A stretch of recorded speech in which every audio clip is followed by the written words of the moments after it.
कलत्रं धनं पुत्रपौत्रादि सर्वं गृहं बान्धव सर्वमेतद्धि जातम् मनश्चेन्न लग्नं गुरोरङ्घ्रिपत्नी ततः किं ततः किं ततः किं ततः किम्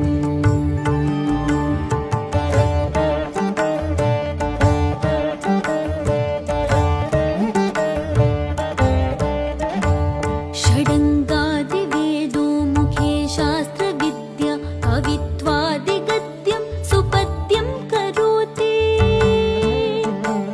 मनश्चेन्न लग्नं गुरोरङ्घ्रिपत्नी ततः किं ततः किं ततः किं ततः किम्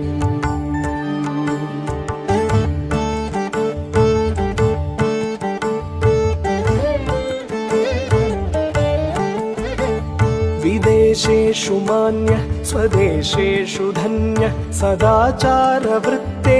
मत्तो न चान्यः।